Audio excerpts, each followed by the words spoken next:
All right, good morning and welcome to Primetime. Primetime is a Bethel Library program that is a collaboration between the Friends of the Bethel University Library, Academic Affairs, and other offices on campus that celebrates learning in and beyond the classroom of Bethel faculty, students, and staff. Thank you for joining us.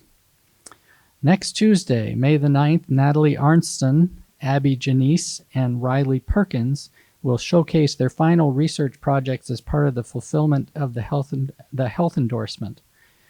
Next Thursday, May 11, Nick Zimet, Director of Field Education and Assistant Professor of Social Work, will share how junior social work students were placed in BIPOC community agencies as part of a social work pilot in community engaged learning. Today, Jerrion Richardson, Clinical Assistant Professor of Social Work, will share a mental health triage approach for students who disclose anxious or depressive symptoms to assist clinicians about when to seek a higher level of care. Let's welcome Jerrion.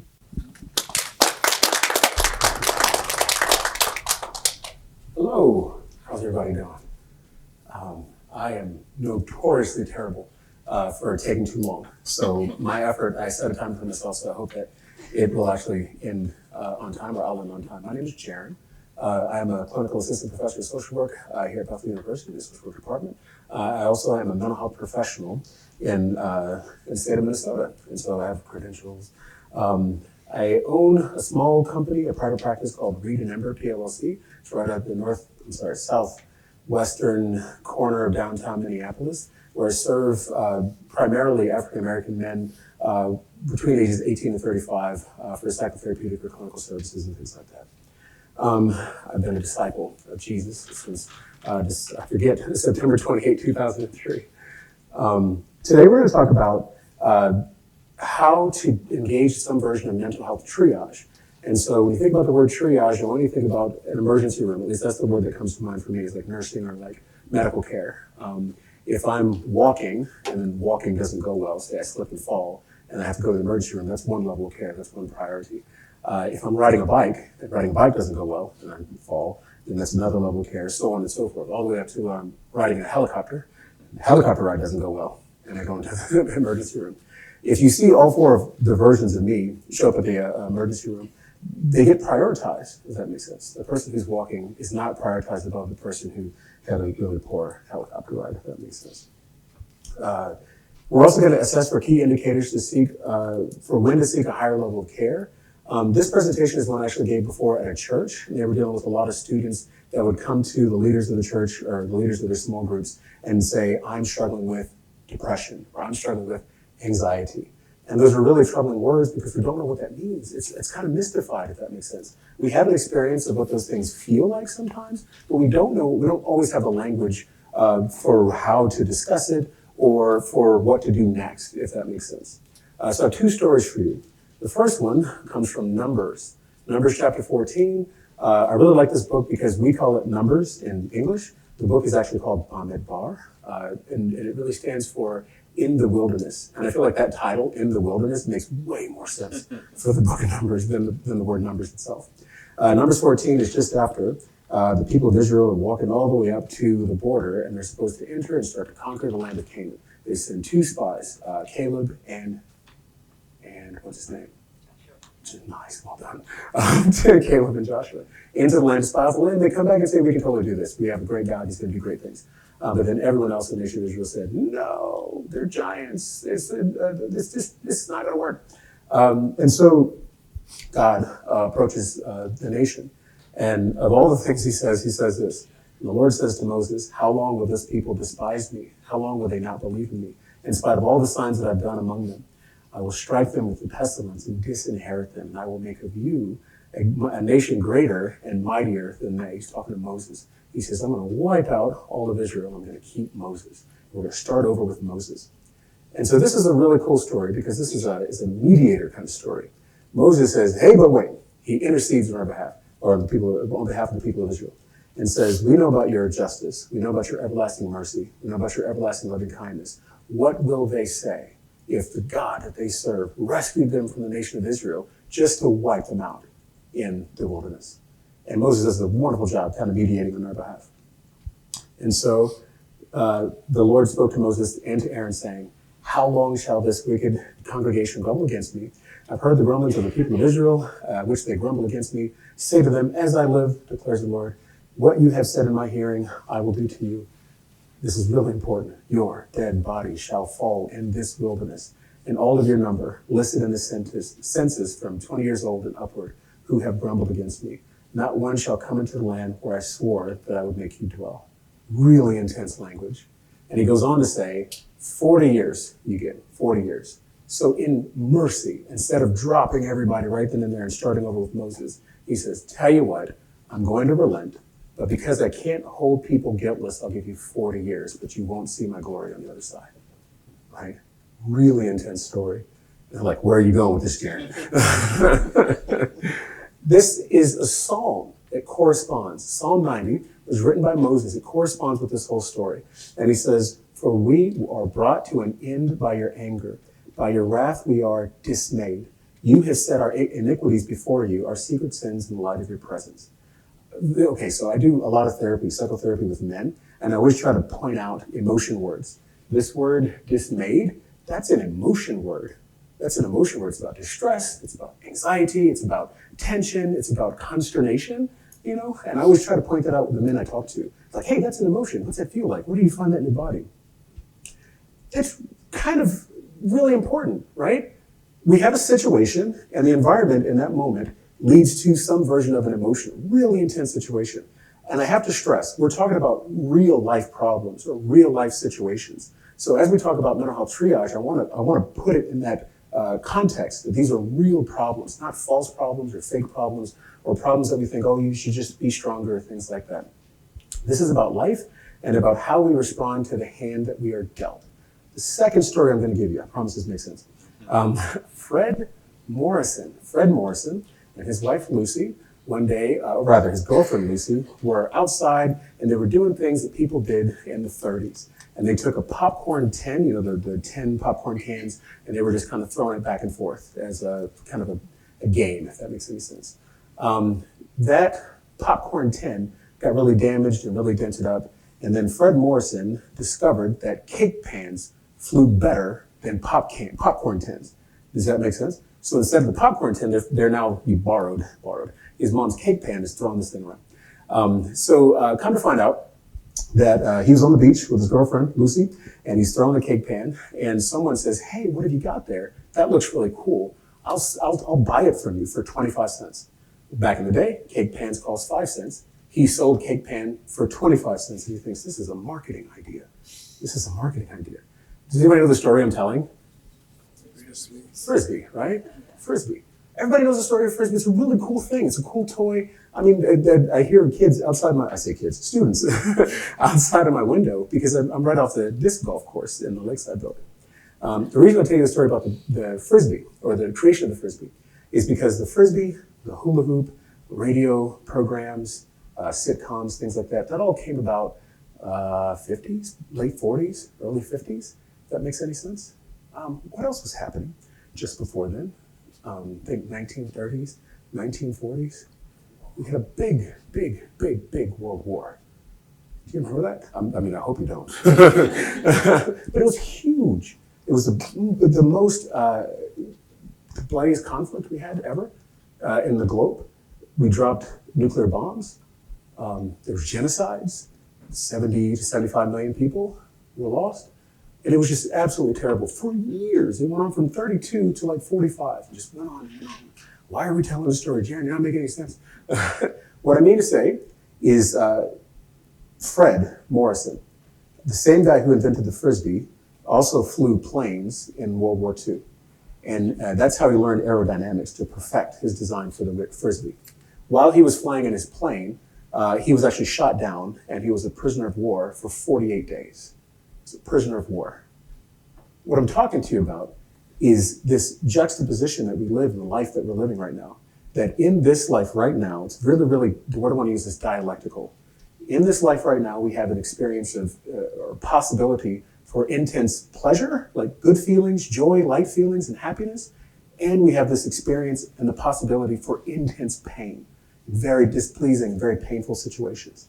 And I feel like the Fred Morrison story is just that. This is a man who is the pioneer of front lawn games, if that makes any sense. Along with, again, the hula hoop, color television was a big thing. As soon as the war was over, people were just willing and ready to disconnect completely and do something that felt good finally, because it was so many years of so much pain and so much toil. These thoughts for this presentation come from a book written by Dr. Anna Lembke called Dopamine Nation. It's really important as we talk about mental health triage to talk about how we get to a point where people are starting to disclose anxious and depressive symptoms in the first place. In this book, Dr. Anna Lembke describes this paradigm, or I call it a seesaw effect, of joy on one side, pain on the other, right? What she says is joy and pain are experiences that we have as human beings, and they actually encompass overlapping parts of our brain. Does that make sense? So the faculties of our brain that experience pain are the same faculties of our brain that experience pleasure. And so being human beings and being made in the image of God, our effort is to try to keep those things balanced, right? And so if I have an experience of intense pain and it weighs heavily on the pain side, then what I'm going to try to do is weigh more heavy on the pleasure side. Does that make sense? For instance, if all you hear is wartime trauma in World War II, and you're weighing heavily because dad's overseas and mom's in the factory, well, what do you do when the war is over? Is you try to weigh heavy on pleasure. Does that make sense? Hula hoop, frisbee, TV, sitcoms, and everything. What we've done as a society is we have weighed heavily on pleasure after very painful and wartime situations, and then we kind of stayed there. Does that make sense? I mean, our entertainment has just grown exponentially.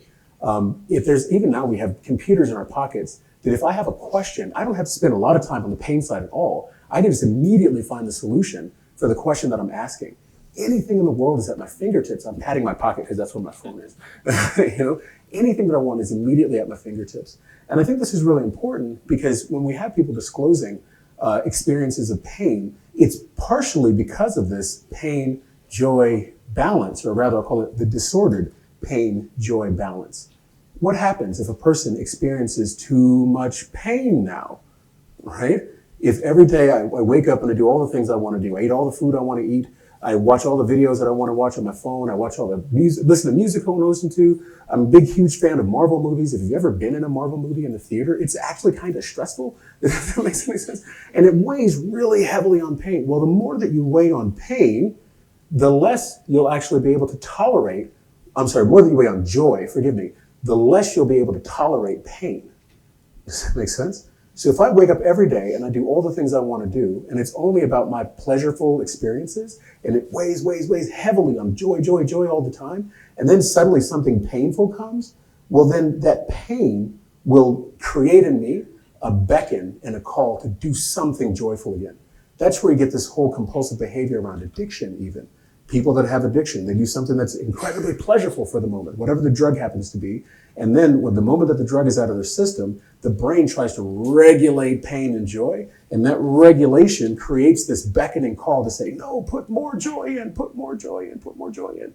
If this lasts for too long, right, if we're always on the pleasure side, we won't be able to tolerate much pain at all. Does that make sense? We can't handle it. We can't handle it at all.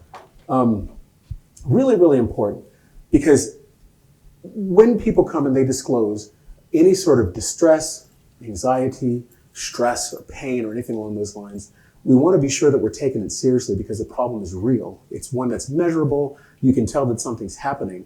But I want to be really careful as we're talking about pain and joy and talking about mental health issues that we classify them correctly. So I'm going to give you a crash course in mental health. At least this is the Jerrionized version for mental health. First and foremost, usually people say, I'm working on my mental health in a very generic or vague, ambiguous kind of way. I want to classify these terms. Instead of just saying mental health, I want to use the right words if we can. Mental health in this setting should talk about mental fitness, if that makes sense. Mental fitness. Okay, so think about it this way. I am trying to lose weight. So I go out and I exercise, I lift weights, and I run, I do all those sorts of things. That's my effort to get physically fit. Well, we can do so mentally as well. We can get mentally fit, if that makes sense. Mentally fit means to have a state of mind that is characterized by emotional well-being. That means my emotional state what's the word I'm looking for? My emotional state is, and I'm going to call it homeostasis. It's balanced and it reflects accurately what's happening in the world, what's happening in my circumstance. A state of mind that's characterized by good behavioral adjustment. Okay, so when I talk about behavioral, I want you to hear actions. So not just behaviors and kids being good or being bad, but whatever actions that you can take. So the actions that I choose to take match the circumstances that I'm in the moment. A state of mind that's characterized by relative freedom from anxiety and disabling symptoms. This is really important because the key word is relative freedom from anxiety and relative freedom from disabling symptoms. Does that make sense? So this really is in proportion to whatever may be happening in your situation or in your environment. It'll determine whether or not you're mentally fit or if you're not. And here, mental fitness means good mental health or a good healthy mind is relatively free from anxiety. What I'm trying to, I'm going to repeat myself 1,000 times. What I'm driving at is that any experience of anxiety does not necessarily mean that you have a mental disorder. Does that make sense? Or any experience with sadness, any experience of pain or distress, that does not necessarily mean that you have a disorder. You can still be mentally fit and stressed, or mentally fit and anxious, or mentally fit and depressed. It doesn't necessarily mean it's disordered. And I think that's important because, again, the world that we live in is just a painful one, right? I opened up the news the other day, and me and my wife were having a conversation. In the last 2 weeks, I've seen more violence on CNN, right, than anywhere else. I mean, we're not looking at violent movies or anything. This is real life. It's on CNN, it's on the news, and it's just very, very violent things happening. And that's the life that we live in. So if I'm filled with consternation because of the news, I can still be mentally fit and be stressed out or be anxious. Okay, mental health is a mind characterized by the capacity to establish constructive relationships and cope with the ordinary demands and the ordinary stresses of life. Really, really, really important. So what we're talking about is mental health triage. If a person comes to you and says, I'm struggling with my mental health, you want to ask the question, is this mental fitness or is this mental disorder? You want to ask the question, is this the ordinary stresses of life? Does that make sense? Is this regular life? Are you stressed out because things need to be, because you're in a situation or an environment that would garner stress in that moment? And I think it's a really important question, especially for students who this may be new stressors that they've never experienced before. Okay, so we've talked about mental fitness. I also have to talk about mental disorder. Okay, so disorder is a little bit different. Mental disorder literally means that there's something that's out of order. If that makes any sense. It's built into the words, great. Mental disorder is any condition that's characterized by cognitive or emotional disturbances. Cognitive means thinking. I don't want to say thought, because if I say the word thought, everybody has a different idea about what that means. A thought is not just a sentence. I'm so angry right now. It's not just a sentence. It's not just an image, right? It could be a memory. It could be a song lyric or part of a song lyric that plays over and over and over and over again. It could be anything. It could be an experience, like a sensation in your physical body. Like I can think about an itch, if that makes sense. So anyway, cognition and emotional disturbances. So that means there's something going on in your thinking that's disturbing. There's some emotion that's disturbing. Mental disorder is also characterized by abnormal, there's that word again, behaviors. A behavior is an action. It's not just, like a kid's behavior. It's not good or bad. It's an action, right? What are you doing? Is what you're doing suitable for the situation that you're in the moment? A mental disorder is impaired functioning or any combination of these. So that means that your functioning, your ability and your capacity to function in life is somehow off kilter, somehow impaired. And they cannot be accounted for solely by environmental circumstances. There's another situation, right? As we're talking about mental health and mental fitness, we want to take into account whether or not the circumstances would deem these emotions appropriate for the moment. Because a lot of times some painful emotions are appropriate for the moment. When I view CNN and see all the difficult things that are on the news, I get to be stressed out and I'm still mentally fit. Does that make sense? It's not necessarily depression or an anxiety disorder or something along those lines. Last one is may involve psychological, genetic, chemical, or social or other factors. And essentially a disorder is just any combination of these, I want to call them problems. Not necessarily problems, but just misalignments, if that makes sense. So disorder is essentially misalignments. There are causes for mental health disorders, and I briefly kind of put them up here in these concentric circles. On the one side, just to put it briefly, you have hardware issues, biological issues. So this is your literal brain, like the actual physical organ behind your forehead. This is your genetics. This is what you are born with. I tell the story all the time. I've got a bunch of little kids. My oldest daughter was born asleep. She was born and she wasn't making any noise at all. My oldest daughter right now is the most emotionally adept person you've ever been in your life. She's very calm. She's very reserved, if that makes sense. My son was my next child that was born. When he was born screaming. And he's always been screaming ever since. He screams when he's happy. He screams when he's angry. He screams when he's sad. That's just his emotional range that he's born with. Other factors that you're born with is impulsivity. I have another son. I have a lot of kids. I have another son that he just can't control what he chooses to do. He can't tell himself no. This is a guy that when we were potty training, he said, "Dad, I gotta go potty." And I said, "Okay, let's get you to," and he's already on the floor. I'm like, come on, guy. That's biological. Impulsivity is biological. It's not something that you can necessarily control. I mean, you can learn how to accommodate it with different behaviors and skills, but those are hardware issues. The other issue I want to talk about is environmental factors. If you have a genetic predisposition, which means you have within your genes a latent capacity to develop some anxiety or depressive disorder, you may never even see a disorder unless you're put in an environment that would activate it. Does that make sense? There's a lot of people around that carry a latent capacity to develop a major depressive disorder, but since they come from a home that doesn't have any financial issues, they eat 3 square meals every day, they're safe, they don't have to worry about trouble, they never go on to develop any of the big major depressive disorder symptoms or anything like that. However, if you take the same person with a latent capacity to develop these mental health disorders and you put them in an environment that's full of crime, whether your food is insecure, you don't know where you're going to eat next, or you're not safe, or you're witnessing violence and all those sorts of things, you're much more likely to see those latent capacities for depression and anxiety to actually activate and turn on, and they show up in people's lives. You also got to talk about ego function. Ego function, I want to call it the observer. I call it the observer. Okay, so you are not your body. Who would agree with that? You are not your body. You are not your brain. Think about that, because some people say, I am a brain. No, you are not. You are not your mind. Like the abstract version of yourself, that's that. You are not your mind. You have a mind. You have a brain. You have a body. You are something different, way deep on the inside, if that makes sense. You're way, way different. And that you, the real you that lives, I call it the observer. That's the observer.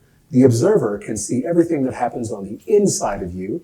I mean, like aches and pains, stomach pains, muscle tension, sweating, warmth, coolness, you can see everything inside of you, including emotions, cognitions, and thoughts. There's that version of you that can view those things, and you can view everything that happens outside of you, like what's happening in this room, and listening to my voice, and being where you are, if that makes sense, and being concerned about the next task after this.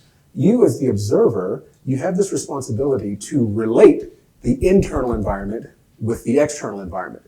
You have a responsibility to somehow make some sense out of what you're feeling and what you're thinking and what's going on inside, and relating that to the situation that you're in currently.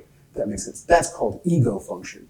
Ego function. Ego function is the observer's effort to perceive the external world. You want to be able to see that you're looking at things correctly, to have self-awareness, and you engage in problem solving. You control motor functions, right? Think about my little impulsive child. He cannot control certain motor functions, right? Adaptation to reality, memory, reconciliation of conflicting impulses and ideas, and regulation of affect. Some people struggle in this area, given certain environmental circumstances or given certain genetic circumstances. They have difficulty managing the relationship between the inside version of themselves and the external version of themselves. I would call that disordered, if that makes sense. There's where the disorder is. Okay, so I really want to drive home that there's a big difference between disorder and then mental fitness. Does that make sense? There's a big difference between disorder and then just the pain that happens in the world, the hard things that we deal with in the world, because the world is just a very difficult place to be almost every day. I can prove it. Okay, so these are the questions, rather the criteria for generalized anxiety disorder. I get them from the GAD-7 scale, and this will just give you an idea that when a person comes and discloses anxiety, we have to try and figure out, okay, is this anxiety disorder, or is this just I'm stressed out because I have a lot of things to do at one time? Anxiety disorder means you're feeling nervous, you're not able to stop or control worrying. It's easy to say that, but if you're actively involved in a situation where you're worrying and you can't get the thoughts to stop, you're struggling with that ego function, that's where we cross the line from worry into disorder, if that makes sense. You have trouble relaxing, right? It's dark in your room, it's warm, you're laid down, prepared to go to bed, and you're just wide awake and still worrying and still worrying and still worrying. You can't sit still, you're easily irritable, everything is just activated and turned on. That's an experience of, I'm going to call it generalized anxiety disorder. That means that anxiety has gone off the rails, if that makes any sense. Same thing for depression. Depression is not sadness. Depression is not grief or bereavement. Depression is little interest or pleasure in doing anything. That means everything that used to be fun is now gray. It's numb. I don't feel anything at all. I feel hopeless, right? Because we use the word depressed and we think of, I'm a sad, we feel like low type emotions. I want to think instead of low emotions, I want to think dead emotions. Does that make sense? Like numb. I don't feel anything. I eat my favorite food and it's not satisfying. Or I do something that would usually be painful and I don't feel anything at all. Like it's just nothing, you know? Tired, little energy, no appetite, feeling bad about yourself, that you're a failure, that you've let yourself or your family down. That's a big one for a lot of people. Here's the trouble. You can have some of these experiences individually, right? I know a lot of people, when we get to the feeling bad about yourself, that you're a failure, that you let yourself or your family down, they kind of feel that all the time, and yet are mentally fit. Does that make sense? They have that experience, they feel that, they think that, they believe that about themselves, but it's not depression, right? It's not coming with a constellation of all these different symptoms altogether. And I think that's really important to look at because I don't want everybody to run around assuming that we've got some tremendous disability when in reality, no, we just live in a hard world. We live in a really, really hard world. It's difficult to reconcile certain things. So we got to talk about triage because that's where we started. Triage, I want to think about it from mild, moderate, and severe. And this is a Jerrionized version. This is what I use when I talk to anyone. And this is what I encourage you to think about when people come to you and they disclose, hey, I'm having difficulty here, I'm struggling here, I'm struggling there. We'll start with mild. Mild problems, I'll say, are issues that are real. Because I don't want to get into the position or take the perspective that, oh, just get over it. I don't want to be invalidating for people. I don't want to say, oh, you're just being emotional or something along those lines. That's invalidation. That's not what we're talking about. What we're talking about are, do you have the behavioral capacity to cope or do you not? Is this something that's way more deep than this? Is something that's way more intense than this? So mild, again, is a person that comes with problems and then they dip just a little bit below their capacity to deal with those problems and it's temporary. They usually can kind of rise back up and then they're back to normal, if that makes sense. Think about finals week. Right? The week before finals, everybody usually dips just below their capacity to deal with the stress. They're not sleeping as well. They're not eating as well. They're feeling pressured. You know, they're having a difficult time. But then once finals are over, whoop, everything's back to normal. Everything's totally fine. You know, moderate is where you have normal everyday functioning and you kind of dip below there in some of your issues and impairments and worries, but it stays. It stays. So you're not just going to pop right back out, even if it's not necessarily a disorder. You're not going to pop right back out. You're going to hang out in that moderate version, and it's going to be a little bit difficult to rise back out and back to where you usually are, where you normally are. Then you have severe. Severe means there's an obvious problem. There's an obvious problem. That means the person can tell. That means you, the person that they're telling it to, can tell, and you can definitely see that other people are making comments that things are different in this person's life.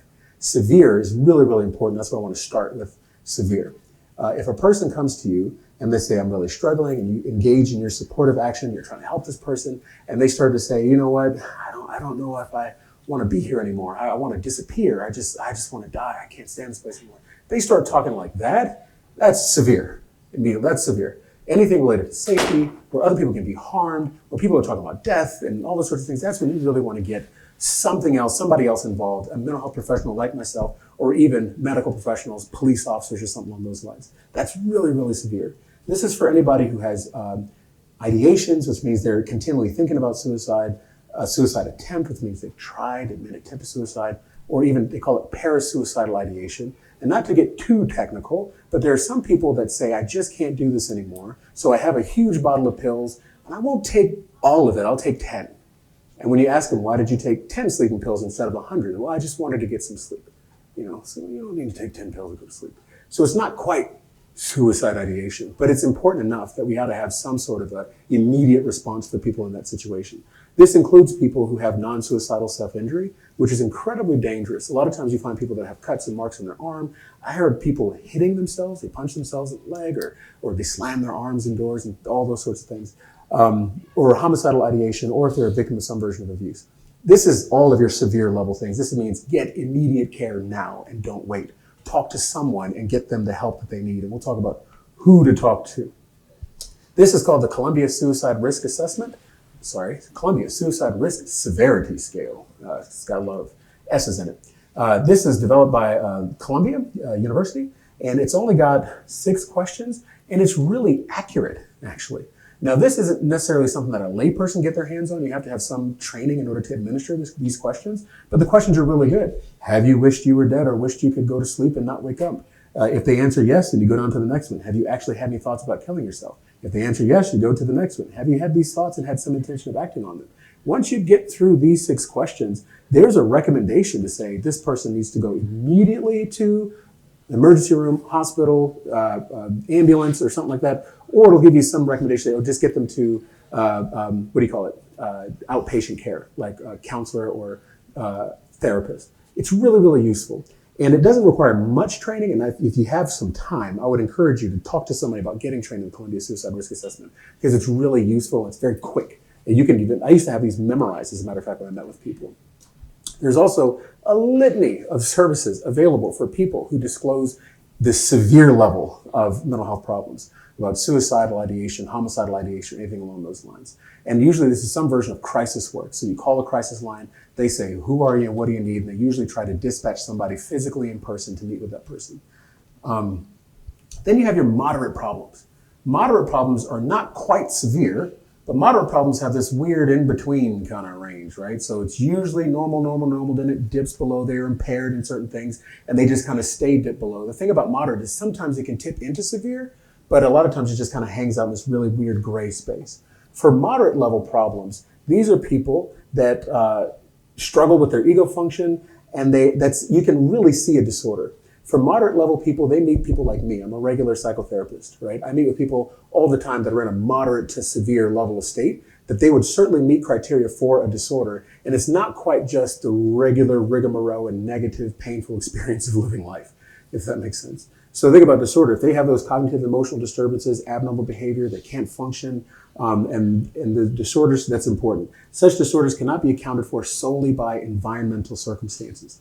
The most important piece. So it's not just environmental circumstances. There's something else, something more insidious than just the stresses of finals that's really impacting this person. That's when you see a person like me. For mild problems, they usually don't result in long-lasting disruptions in ego functions, but they can disrupt ego functions. So again, when I say mild, what I don't mean to say is just dismiss this person. Oh, you'll be fine. Just get over it. No. A problem is a problem is a problem is a problem. And you want to give them the attention that they deserve. You don't want to dismiss or invalidate what they're going through, but you don't want to also give them language to say that things are more severe than they really are. What I tell people in therapy is that I cannot promise you that you're going to have a good day tomorrow. What I tell people in therapy is I cannot promise that you're going to have a sunny day tomorrow. I said, what I can promise you is hard rain. I can promise you hard rain. Someone is going to hurt you tomorrow. Someone is going to hurt you emotionally. Something's going to be difficult. So what can we do to prepare you for tomorrow, if that makes sense? And it helps us to become more thankful when good things happen. And also helps us to be prepared when bad things that may happen, if that makes any sense. Even with intense stressive burdens, sometimes people maintain a capacity, people in the mild level, they maintain a capacity to establish constructive relationships and continue to cope with ordinary demands and stresses of life. These are people that are really struggling, and they're also working toward getting better, if that makes any sense. These are people that are definitely having a difficult time, and they haven't given up, right? They're struggling, and they don't necessarily mean that they're going to a severe place or that they can't function any more than that. I have to spend some time. I know that I'm running out of time. I want to spend some time talking about skills and remedies. I got to talk about things that help people get out of it. If you meet with a person, they come to you and they disclose some version of mental health problems, I want to encourage you to please listen and really listen. Don't just listen, but listen and really listen. Listen with empathy and actively, whatever the problem happens to be. If it's severe, if it's moderate, or if it's mild. I think about OARS, O-A-R-S. That means open-ended questions, affirmations, reflections, and summaries. As you're listening, don't look for your time to speak. Always be asking open-ended questions. Get the person to start talking and keep talking. Because a lot of times, if they're in a mild level, talking is half the battle. Just getting the support and having another person bear that burden is what they really need in that moment. And then you will be able to see if they're functioning, what their functioning is after that. Validation is a huge thing. Validation doesn't mean that you just say whatever the person wants to hear. It's not just trying to coddle a person to be patronizing, because believe me, people can see right through that. Validation literally means, I may not agree with what you had done, but I see how you got there, right? My kids were fighting. One kid hit another kid. If I pull the one kid aside and why did you hit your brother? And I'm listening and listening. Am I going to validate hitting the brother? Yeah, you should have hit him and hit him harder next time. Like, no. You tell them, I wouldn't hit anybody, but I see how you got there. I understand the train of thought that brought you and the anger level that you must have been in. And I think validation is really important. The other piece that I want to stress is the time dimension. Time is one of those things that we always tend to forget, like right now. Time is really difficult sometimes because we're eternally kind of present creatures, if that makes sense. And so sometimes what it means to really be with a person and offer the support that they deserve is to remind them like, hey, it's hard right now. It does not necessarily mean that it's going to be hard forever. It's just hard right in the moment. And so I always tell people that all problems have a beginning, a middle, and an end, and we can start looking for where we are in that problem. That'll help kind of fuel some momentum to get through that problem. Other skills, Isaiah 26:3, you will keep in perfect peace him whose mind is steadfast because he trusts in you. You will keep in perfect peace. Proverbs 3:9-6. What is it? I forgot that one now. I'm blanking on that for real. What is that? Proverbs 3:5-6, something like that? Trust in the Lord with all your heart and lean not. Thank you for that. I was struggling. Lean not on your own understanding. In all your ways, acknowledge him and he will make your path straight. Romans 12:2. Do not be conformed to the pattern of this world, but be transformed by the renewing of your mind. Then you'll be able to test and approve what God's will is good, pleasing, perfect. What am I saying? The student skills, the skills that we're trying to instill in people is where do they keep their attention? Does that make sense? Where's your attention? I know I'm over time. Last story, I promise. I met with a person once and I went to the hospital with them. They were doubled over in pain and it was a client. And it was not normal that we'd go to the emergency room with him, but I went with him to give him some support. And he was just doubled over. He's like, oh, doc, I don't know what's going on. And so the doc laid him down, pulled up his shirt and starts to do, I don't know what this thing is. You ever had a doctor do that? And so he sits him up and he says, I've got good news and I've got bad news. He goes, what is it, doc? He says, bad news is you have a hernia. He goes, oh no, I knew it. And the doc says, the good news is it's about the size of the very tip of my pinky finger. He said, stop thinking about it. He said, redirect your attention, put your attention elsewhere, and you'll be able to cope with the pain that's there. When you focus your attention, it amplifies the issue. It amplifies the issue many times over. Excuse me. And so to go back, Psalm 90, this is how Psalm 90 ends. For all our days pass away under your wrath. This is, remember, this is after the judgment for the people of Israel.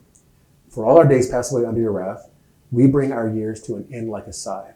The years of our life are 70, or even by reason of strength, 80. Yet their span is but toil and trouble. They are soon gone and we fly away. Who considers the power of your anger and the wrath according to the fear of you? So teach us to number our days so that we might get a heart of wisdom. What does that mean? What that means is the judgment stands, right? We don't like it. We wish it were different. We're not condoning it. We don't want it to stay the way that it is, but it is. So teach us to take some stock in the 40 years that we do have. This makes it. Teach us to number our days and to find thankfulness and gratitude in what we do have so that we're not focusing all of our attention on the pain all the time. What I'm saying is there's that level, joy and pain, and you will always have both. You will always have both until one day we get a new world, one day. But in the moment, if you can somehow grow to tolerate the pain, then you will find joy. Very good. Well, that's all I have for you. Thank you.